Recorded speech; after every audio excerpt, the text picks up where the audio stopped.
ষোলো ভাই ষোলো করিয়া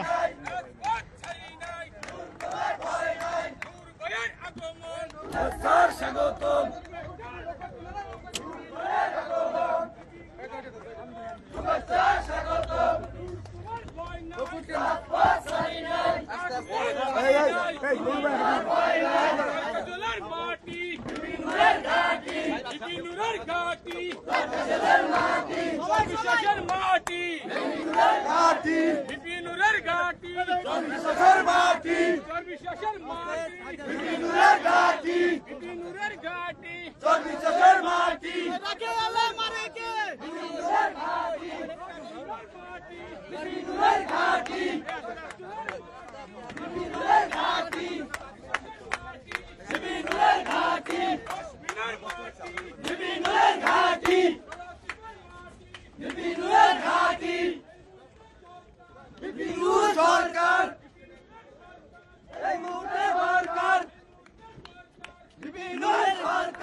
আগের দিন নাইরে নাতি ভালা ভালা খাতি ওই যে দিনের ভোট রাইতে হবে মেম্বারিটা মারেন চেয়ারম্যানিটা আমরা মাইনে লইতেছি ওই সিস্টেমের নির্বাচন বাংলাদেশে আর হবে না কারণ সে নির্বাচনকে খরচ করবে নির্বাচনের পরে লুটপাট করবে এই রাজনীতি আমরা পরিবর্তন করতে চাই রাজনীতিবিদ এই যে ধরেন নির্বাচনী কর্মকাণ্ডে কিংবা বিভিন্ন ক্ষেত্রে এই যে কোটি কোটি টাকা ব্যয় করে এই টাকা কই থেকে পাবে জনগণের মাথার উপর দিয়ে কিন্তু আবার নেবে জনগণের পয়সা থেকে টাকাটা নেবে তো কাজে আমরা চাইছিলাম যে বেশি শক্তি এবং কালো টাকার রাজনীতি বন্ধ করতে তার একটা ধাপ হিসেবে আমরা বলছিলাম যে শুধুমাত্র আপনার দেখা যায় কেউ 40,000 ধরেন 1,40,000 ভোট পেয়ে এমপি হয়ে গেছে আর 1,30,000 ভোট পাইয়া সে এমপি হয় নাই কিন্তু তার কথা কাজের কোনোই দাম নাই তো সেই জন্য আমরা বলছিলাম যে বাংলাদেশে যদি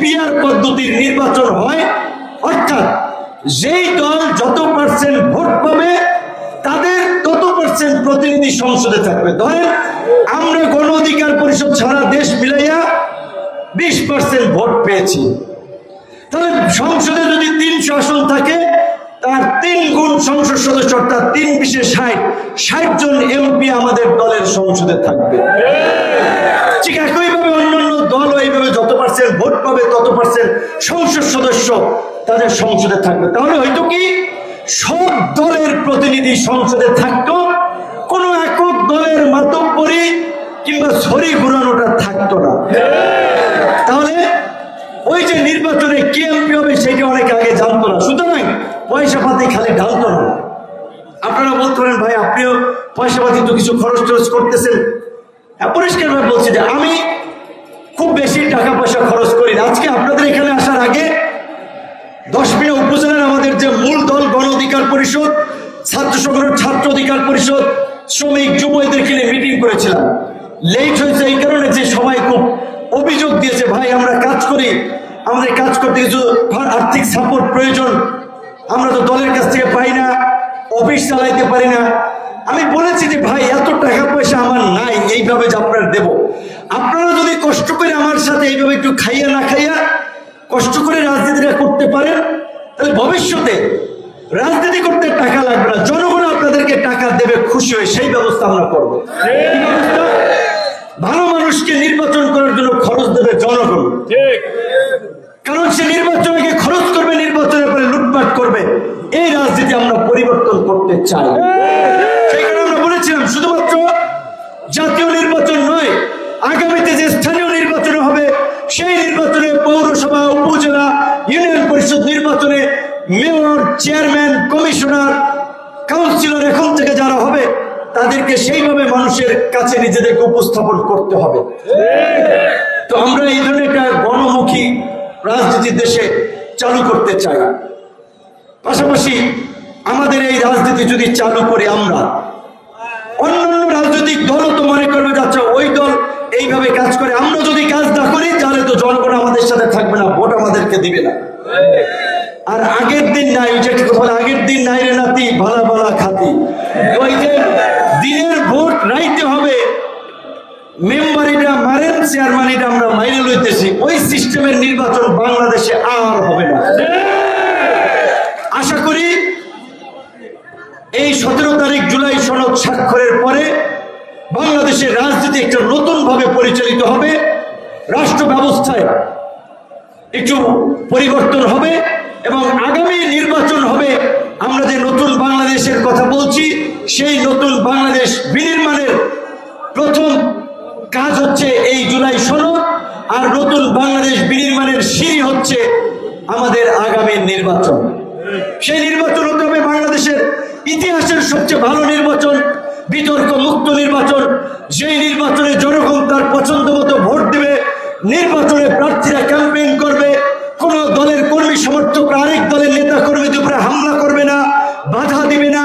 এই ধরনের একটা রাজনৈতিক পরিবেশ তৈরি করেই আমরা একটা অবাধ, সুষ্ঠু, নিরপেক্ষ নির্বাচন সবাই মিলে করতে চাই। সবাই মিলে করতে চাই এই কারণে বললাম, শুধুমাত্র সরকার, নির্বাচন কমিশন, আইন শৃঙ্খলা বাহিনীর পক্ষে একটা ভালো নির্বাচন করা সম্ভব নয়। যদি ভোটার এবং প্রার্থীরা নির্বাচন কমিশনকে এবং সরকারকে সহযোগিতা না করে, রাজনৈতিক দলসমূহ যদি সরকারকে সহযোগিতা না করে, তাহলে আগের মতোই মারামারি কামড়াকামড়ির নির্বাচন হবে। তো এই গণ অভ্যুত্থানের পরে এখন যারা আছে সবাই একই লাইনের লোক, কারণ বিএনপি, জামাত, গণ অধিকার পরিষদ, অন্যান্য রাজনৈতিক দল বলেন, তারা সকলেই আন্দোলন সংগ্রাম করে এই পরিবর্তন এনেছে। সুতরাং তারা যদি ভোট কেন্দ্র দখল করতে চায়, আরেকজনের মাথায় বাড়ি দিয়ে রাজনীতি করতে চায়, তাহলে বাকিরা মিলে কিন্তু তাদের বিরুদ্ধে দাঁড়াবে। ইতিমধ্যে আপনারা দেখতে পাচ্ছেন বাংলাদেশের অনেক বড় বড় পরিবর্তন ঘটে যাচ্ছে। ঢাকা বিশ্ববিদ্যালয়ের ডাকসু, আমি যেই ডাকসুর ভিপি ছিলাম 28 বছর পরে, সেই ডাকসুতে নির্বাচন হয়েছে, যেখানে জামাত ইসলামীর ছাত্র সংগঠন, ছাত্র শিবির ঢাকা বিশ্ববিদ্যালয়ে কার্যত নিষিদ্ধ ছিল। 3 দশক ওপেনে কোনো সংগঠন করতে পারে নাই। ছাত্র সংগঠন সমূহ একটা প্রেক্ষাপটে একমত হয়ে তাদেরকে নিষিদ্ধ করেছে। সেই ছাত্র সংগঠনের নেতারা এই ছাত্র সংসদে জিতে গেছে। জাহাঙ্গীরনগর বিশ্ববিদ্যালয়, সেটাকে একটু ওপেন, মানে প্রোগ্রেসিভ, প্রগতিশীল একটা বিশ্ববিদ্যালয় বলা হয়। সাধারণত বলা হয় যে বিশ্ববিদ্যালয়ের ছাত্ররা এই শিবির টাইপের সংগঠন পছন্দ করে না বা করবে না। সেইখানেও দেখা গেল বড় বড় ছাত্র সংগঠন, তাদেরকে হারিয়ে আপনার এই শিবিরের ছেলেরা জিতে গেছে। কারণ শিবিরের অন্য সমস্যা থাকলেও তাদের যে রাজনীতি, সেটাতে আমিও একমত, আমি বিশ্বাস করি না, কিন্তু তারপরেও তারা একটা সংগঠন, তাদের কর্মকাণ্ড করার অধিকার আছে, রাজনৈতিক নেতা হিসেবে আমরা সেটা সমর্থন করি। তো তারা জয়লাভ করেছে। দেখেন 3 দশক আগে নিষিদ্ধ ছিল, কারণ এটা ঠিক তাদের মধ্যে একটু বিনয়, ভদ্রতা, নম্রতা আছে, উচ্ছৃঙ্খলতা তাদের মধ্যে নাই, হামতাম উৎপাত করার লোকজন তাদের মধ্যে কম। যে গণ অধিকার পরিষদও আশা করি এরকম উৎপাত করা, হামতাম করার লোককে আশ্রয় দিবে না। তো এই যে রাজনীতির পরিবর্তন ঘটতেছে, অন্যান্য ছাত্র সংগঠন এদের চেয়ে 3 গুণ, মানে কি বলবেন, ভোট মানে 3 ভাগের 1 ভাগ ভোটও পায় নাই বড় বড় ছাত্র সংগঠন। তাহলে ঢাকা বিশ্ববিদ্যালয়ে মেধাবী ছাত্ররা ভোট দিচ্ছে, চিন্তা ভাবনা করে তো দিচ্ছে। এখন আমরা যদি ভেবে থাকি আমি এই এলাকার মানুষ, এই যে জনসমাবেশে আসতেছে আমাদেরকে ভালোবাসে, এলাকার ছেলে হিসেবে ভোট দেবে, উল্টা পাল্টা কাজ করে যদি মনে মনে এটা ধরে রাখি, তাহলে তো ভোটের মাসে একটা টাক দিয়ে দেবে। এইটা হচ্ছে অন্যান্য রাজনৈতিক নেতৃবৃন্দের জন্য একটা সতর্ক বার্তা, তাদের জন্য একটা শিক্ষা। আমাদের জায়গা থেকে আমরা পরিষ্কার করে বলতে চাই, এই গলাচিপা 10 বিনয় না, পুরো বাংলাদেশে আমরা একটা জাতীয় ঐক্য এবং সংহতির রাজনীতি করতে চাই, যেখানে রাজনৈতিক মতাদর্শের পার্থক্য থাকবে, কিন্তু দেশের স্বার্থে, জাতির স্বার্থে, সমাজের স্বার্থে আমরা এক জায়গায় উপনীত হব, আলোচনা করব, কথা বলবো। রাজনৈতিক মতাদর্শের কারণে কেউ কারো মুখ ডাকবো না, কথা বলবো না, কারো দাওয়াতে যাব না, কারোর সাথে ছবি তুলবো না, এটা হইতে পারে না। শুনতে খারাপ হলে এটা সত্য। আওয়ামী লীগের আমলে এটা ছিল, অনেকে একজনের সাথে একটা ছবি তুলতে ভয় পাইতো, ভাই তারা আমার পথ চলে দেবে। কারণ আত্মীয় স্বজন অন্য রাজনৈতিক দল করলে তাদের জানাজায় যাইতে, বিয়ের অনুষ্ঠানে যাইতো, চিন্তা করতো যদি পদ পদবি চলে যায়। যেই রাজনীতি মানুষের জন্য, মানুষের কল্যাণের জন্য, জনগণের কল্যাণের জন্য, সেই রাজনীতি যদি আমাদেরকে মানুষ বিমুখ করে, সমাজ বিরোধী কর্মকাণ্ড, কারণ একটা সমাজে থাকে পাশাপাশি ঘর, দোকান, ব্যবসা বাণিজ্য, একজনের সাথে আরেকজনের 5 কদম হাত নিয়ে দেখা হয়, সেই সমাজে তো এই ধরনের বিভাজন থাকতে পারে না। আমরা এই গলাচিপা 10 মিনিটে এই যা একটা ঐক্য এবং সম্প্রীতি সহনশীলতার রাজনীতি প্রতিষ্ঠার মধ্যে দিয়ে বাংলাদেশে একটা দৃষ্টান্ত স্থাপন করে বাংলাদেশকে এইভাবে পরিবর্তন করতে চায়। তাই আপনাদের প্রতি অনুরোধ থাকবে, অন্যান্য রাজনৈতিক দলের নেতৃবৃন্দ, ফুটবল খেলা বলেন, ক্রিকেট খেলা বলেন, সেখানে দুটো দল থাকে। প্রতিযোগিতা ছাড়া একা একা কি ফুটবল নিয়ে খেলা যায়, ক্রিকেট নিয়ে খেলা যায় না? তো নির্বাচন হবে, আরো প্রার্থীরা নির্বাচন করবে, জনগণ যার কাজ কর্ম, কথাবার্তা, আচার আচরণ, ব্যক্তিত্বে যাকে নেতা বানাবে, ভোট দিবে, সমর্থন করবে, সেই নেতা হবে। কিন্তু আমরা আরেকজনের প্রোগ্রামে বাধা দেওয়া, মিছিলে বাধা দেওয়া, আরেকজনের প্রোগ্রামে যাওয়ার কারণে হুমকি দামকি দেওয়া, ওই দল করলে জেলের চাল পাইবেন না, বয়স্ক ভাতা পাবেন না, বিধবা ভাতা পাইবেন না, এই সমস্ত হুমকি দামকি দিয়ে তো নেতা হওয়া যাবে না, ভোট পাওয়া যাবে না। কারণ জেলের চাল বলেন, বয়স্ক ভাতা বলেন, এইটা বলেন, এগুলো সরকার দিচ্ছে, আপনি আমি তো দিচ্ছি না। আমার আপনার কাজ হচ্ছে প্রকৃত মানুষ যেন পায় সেইটা তদারকি করা, সেইটা দেখা। তো যাই হোক বন্ধুগণ, আমরা বলতে চাই, সংগ্রামে উপস্থিতি, অনেক রাষ্ট্র হয়েছে, আপনাদের যে এই ভালোবাসা, এই কারণেই আসলে এত কিছুর মধ্যেও আপনাদের মাঝে ছুটে আসি, মঞ্চায় বারবার আসি। জাতীয় পর্যায়ে রাজনীতির কারণে হয়তো প্রতিনিয়ত আসতে পারি না, কিন্তু এখন আপনারা দেখতে পাচ্ছেন অন্তত অন এভারেজ 1-1.5 মাস 2 মাস পর পরে আপনারা দেখা পাচ্ছেন। আশা করি সামনে আরো দেখা পাবেন। সর্বশেষ একটা কথা বলে শেষ করতে চাই। আমি বলছিলাম যে কিছুদিন আগে আমি সিঙ্গাপুরে চিকিৎসা নিয়েছি, আমার নিজের টাকায় না, সরকার পাঠিয়েছিল। সেইখানে চিকিৎসা ব্যবস্থা এত উন্নত ব্যবস্থা, এত তাদের আধুনিক প্রযুক্তি। আমাদের দেশে দেখেন, আপনারা যারা ঢাকা শহর যান, একজন ডাক্তার 1500 টাকা ভিজিট দিল, 1.5-2 মিনিটের বেশি কথা শোনার কিন্তু টাইম পায় না। তার সিরিয়াল, রোগীর চাপ, আবার অনেকে, এটা তো আমি না, আবার ডাক্তার আবার খেপে যেতে পারে, তো কথা বলা মুশকিল রাজনীতিবিদ হিসেবে, কিন্তু এটা বাস্তব। অনেকে বলে সরকারি হসপিটালে যায়, কথা বলতে বলতে প্রেসক্রিপশন লেখা শেষ, এখন রোগী এসে বলে না এই ডাক্তার আমার কথা শুনে নাই, এইখানে দেখাইলে হইবে না, আমার প্রাইভেটে দেখাইতে হবে। কারণ তার আত্মতৃপ্তি হয় নাই। কারণ একজন মানুষ ডাক্তারের কাছে যাবে, তার কথাটা খোলামেলা শুনে ডাক্তার যদি তার কাঁধে হাত দিয়ে বলে ভাই ভালো হয়ে যাবেন, কিছু না, গ্রামে থাকেন, মুরগি খাবেন, সবজি কলা খাইবেন, দুধ চিন খাইবেন, একটু কাজকর্ম করবেন, ভালো হয়ে যাবে। আর ছোটখাটো সমস্যা আছে আমরা লিখে দিচ্ছি, এইভাবে একটা কথা বললে কিন্তু মানুষের রোগ অর্ধেক সেরে যায়।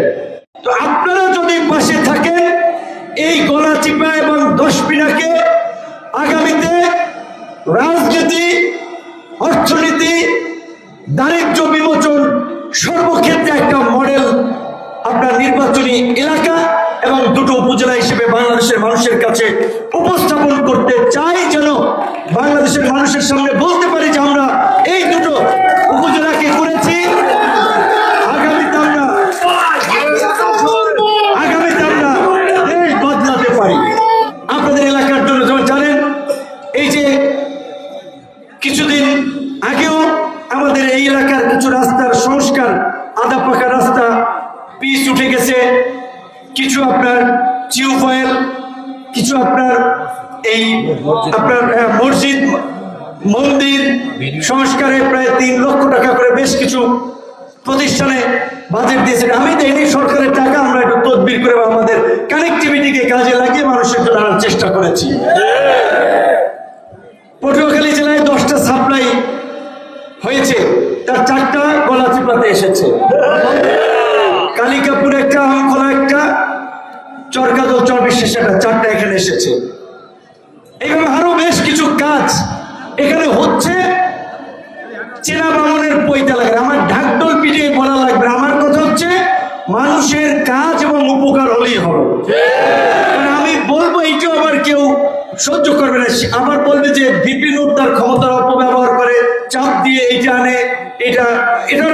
নেগেটিভ ইফেক্ট আছে, যেই কারণে আমি বলছি প্রচারের দরকার নাই, কাজ হলেই মানুষ টের পাইবে এটা কোথা থেকে হচ্ছে। আশা করি আপনারা এই যে দীর্ঘদিন আপনারা যে ব্রিজের কথা বলছেন, আমি আগের সমাবেশে বলেছিলাম সেই ব্রিজটা প্রথম দফায় প্রতিযোগিতা হয় নাই, মাত্র 2টা আপনার প্রতিষ্ঠান অংশগ্রহণ করেছিল।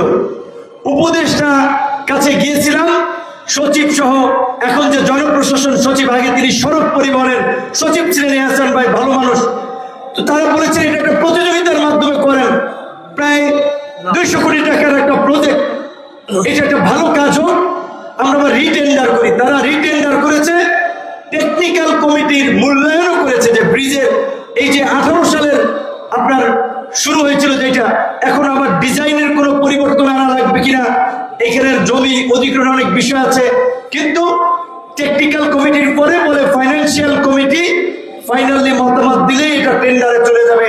আমি বলে এসেছি নির্বাচনের আগে এইটার কাজ শুরু করতে হবে, এবং আশ্বস্ত করেছে তারা ডিসেম্বরের মধ্যে ইনশাল্লাহ আশা করা যায় এটার কাজটা শুরু হবে। কিন্তু যে খেওয়াঘাটের এই খেওয়াঘাটের সিন্ডিকেট ওনাদের বিরুদ্ধে অনেক জায়গায় ব্যবস্থা নিতে পারি নাই, কারণ হচ্ছে তারা আইন আদালত মামলা মোকদ্দমা কইরা এই জুলুমগুলা করতেছে। কিন্তু আমি যদি জনপ্রতিনিধি হতাম, পরিষ্কার বলতে যেতাম, বলতাম আমি নির্বাচিত জনপ্রতিনিধি, আমার কোন এলাকার লঞ্চঘাট খেওয়াঘাট থেকে 5 টাকার বেশি ভাড়া নিতে পারবে না। এই যে ওভারসিটের ট্রলারে ভাড়া নেয়, ছাত্ররা 5ই আগস্টের পরে আন্দোলন করে কমাইছিল যে কয় টাকা, 20 টাকা কমাইছে, 20 টাকা কয় টাকা ছিল তখন, 60 টাকা থেকে 40 টাকায় নামাইছে।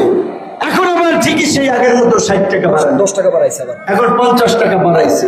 তাহলে আন্দোলনের পরে কমলো, আন্দোলনের পরে আবার বাড়ছে, তাহলে এই টাকাটা কে নিচ্ছে? নেতারাই কিন্তু ভাগ বড়রা করে নিচ্ছে। এই জন্য বলছি যে আমরা আসলে শুধু আঞ্চলিক এই ভোটের জন্য রাজনীতি করি না, এতদিন তো ভোট পাই নাই, তারপরে তো জীবন বাজি রেখে লড়াই করেছিলাম। কাজে ভোটের জন্য আমরা রাজনীতি করি না, আপনাদের কাছে শুধুমাত্র আসি নাই, মানুষ হিসেবে নৈতিক মূল্যবোধের জায়গা থেকে, বিবেক থেকে দেশের জন্য মানুষের জন্য কিছু করতে চাই, তারই অংশ হিসেবে একটা নির্বাচনী এলাকাকে বেছে নিয়েছি। কারণ সংসদে কথা বলতে হলে একটা জায়গা থেকে এমপি তো হওয়া লাগবে।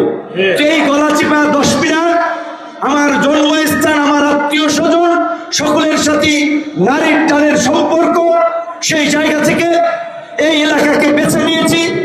অন্তত আমরা যে সারা বাংলাদেশে আগামীতে যে পরিবর্তন করতে চাই, দেশের স্বাস্থ্য ব্যবস্থা যেন বিভাগীয় পর্যায়ে সকল মানের চিকিৎসা হয়, যেন মানুষকে ঢাকা ছুটতে না হয়, জেলা উপজেলা এই প্রান্তিক পর্যায়ে যেন দেশের তরুণরা শিক্ষার সুযোগ পায়, মানসম্মত শিক্ষা পায়, সেই পরিবেশ নিশ্চিত করার আমাদের যে চিন্তা ভাবনা, আমাদের এই বিশাল জনগোষ্ঠী জনগণ, তাদের জন্য কর্মসংস্থান গড়ে তোলা। এই পটুয়াখালী অঞ্চলে, দক্ষিণাঞ্চলে কোনো শিল্প কলকারখানা নাই। অনেক বড় বড় নেতা মহারথী ছিল, 2-4টা শিল্প কলকারখানা তো আনতে পারতো, এখানে পারে নাই। তো কাজী এই জায়গা থেকে যদি কিছু করা যায়, সেই লক্ষ্য উদ্দেশ্য আমাদের আছে। তো দেশ বদলাবো, রাজনীতি বদলাবো, একসাথে তো আর দুনিয়ার সবকিছু পারা যায় না, একটা জায়গা থেকে শুরু করতে হয়, একটাকে মডেল করতে হয়। তো আপনারা যদি পাশে থাকেন, এই গলাচিপা এবং 10 মিনাকে আগামীতে রাজনীতি, অর্থনীতি, দারিদ্র্য বিমোচন সর্বক্ষেত্রে একটা মডেল আপনার নির্বাচনী এলাকা এবং 2টো উপজেলা হিসেবে বাংলাদেশের মানুষের কাছে উপস্থাপন করতে চাই, যেন বাংলাদেশের মানুষের সামনে বলতে পারি যে আমরা এই 2টো উপজেলাকে করেছি। আগামীতে আমরা দেশ বদলাতে পারি। বাংলাদেশ সহ পার্শ্ববর্তী কয়েকটি দেশে, পৃথিবীর অনেক দেশে নতুন রাজনৈতিক শক্তির উত্থানের ফলে তারা একটা বৃহৎ পরিবর্তন করেছে। এই জুলাইয়ের 24-এর গণ অভ্যুত্থানে আমরা বলেছিলাম, আমরা যে মুখে মুখে নতুন বাংলাদেশের কথা বলছি, বক্তব্য বিবৃতিতে যে নতুন বাংলাদেশের কথা বলছি, এই নতুন বাংলাদেশ বিনির্মাণ করতে হলে আমাদের মানসিকতার পরিবর্তন করতে হবে। আমাদের নতুন নেতৃত্ব প্রয়োজন, আমাদের নতুন রাজনীতি প্রয়োজন। তার জন্য রাজনৈতিক দলগুলোকেও বলেছি, আপনাদের কর্মকাণ্ডে চিন্তার জগতে একটা পরিবর্তন আনুন। কারণ মানুষ এখন সচেতন। এই সিম্পল মোবাইল ফোন, একটা অ্যান্ড্রয়েড ফোনের যে দুনিয়ার সবকিছু দেখতেছে কোথায় কি হচ্ছে। কাজে এখানে আমরা যদি মাইকে একটা গলাবাজি করি আর কাজে আরেকটা করি, মানুষ তো কম্পেয়ার করবে, বুঝতে পারবে যে না, সে বলে একটা করে আরেকটা। তো কাজে আমরা যেটা নিজেরা উপলব্ধি করি, যেটা করতে চাই সেটাই বলছি। এই গলাচিপা দশপিনায় আমাদের নেতা কর্মীরা এই গত 1-1.5 বছরে রাজনৈতিক ভাবে কারো উপরে জুলুম করেছে, কারো অধিকার খর্ব করেছে, কারো হক মেরেছে, এমন একটা ঘটনা দেখাতে পারবেন না। কিন্তু করার সুযোগ তাদের ছিল। আমরা পরিষ্কারভাবেই বলেছি, দেখেন এই গলাচিপা দশপিনায় সব মানুষের কাছে যাওয়ার সুযোগ আমার নাই, প্রত্যেকটা ঘরে ঘরে যাওয়ার আমার সুযোগ নাই। আপনারা যারা গণ অধিকার পরিষদে রাজনীতি করেন তারা আমাদের প্রতিনিধি, আপনাদের দ্বারা মানুষ কিন্তু মূল্যায়ন করবে আমার ওভারঅল কর্মকাণ্ডকে। তো কাজে এখন মানুষ যদি দেখে যে না, নেতা ভালো, তার আশপাশের লোকজন সুবিধা না, তাহলে তো আপনাদের কারণে আমার ভোট কমবে। এই জনসমাগম এখন এই যে দেখেন লোকে লোকারণ্য, উল্টা পাল্টা কাজ করবেন, আস্তে আস্তে কিন্তু কমবে। আজকে আমার ভালো লাগা, আপনারা জানেন মায়ের কাছে তো মামুবাড়ির গল্প বলে লাভ নাই নাকি? আমার বাপ দাদারা কেউ জমিদারও না, এমপি মন্ত্রীও না, শত কোটি টাকা হাজার কোটি টাকার মালিকও না। এই আমার সামনে আপনারা যারা আছেন আপনাদেরই মতো একজন সাধারণ পরিবারের সন্তান, তবে নিজের কর্ম, নিজের সংগ্রামের মধ্য দিয়ে আজকে আলহামদুলিল্লাহ বাংলাদেশের রাজনীতিতে একটা অবস্থান তৈরি করেছি, যার কারণে মানুষ মূল্যায়ন করে। আপনারা দেখেছেন কিছুদিন আগে আমাদের উপরে একটা বর্বরোচিত হামলা হয়েছিল, যে হামলার টার্গেট ছিল একটা টার্গেট কিলিং, হত্যা চেষ্টা। এবং সেই হামলার পরে রাজনৈতিক বিভাজন, আমাদের মতাদর্শিক পার্থক্য আছে, কিন্তু সমস্ত রাজনৈতিক দলের নেতারা, বিএনপির শীর্ষ নেতা দেশের মির্জা ফখরুল ইসলাম আলমগীর, চরমোনাই পীর সাহেব, জামাতের সেক্রেটারি জেনারেল থেকে শুরু করে সব মত পথের মানুষ, সরকারের উপদেষ্টা, ব্যক্তিগত পর্যায়ে মানুষ গিয়েছে, দোয়া করেছে। তো মাঝে মাঝে ভাবি যে আর কত এইভাবে অল্প কিছু মানুষ নিয়ে ঝুঁকি নিয়ে এইভাবে সংগ্রাম করবো। মানুষ বলে ভাই আর কথা, আপনি তো করছেন, এখন একটু নিজের কথা চিন্তা করেন, পরিবারের কথা চিন্তা করেন। কিন্তু মাঝে মাঝে ভাবি যে কিছু মানুষ জন্মায় যারা আসলে শুধু নিজের আর পরিবারের জন্য না, গোটা দেশের জন্য। আমরা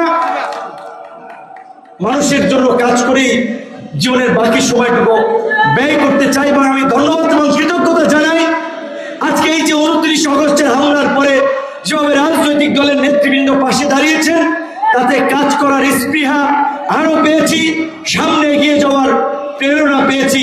এবং আপনারা দেখেছেন সেই ঘটনার প্রেক্ষাপটে সরকার একটা বিচার বিভাগীয় তদন্ত করেছে, একজন বিচারপতি, হাইকোর্টের স্বরাষ্ট্র সচিব, আর্মির উচ্চপদস্থ একজন কর্মকর্তা।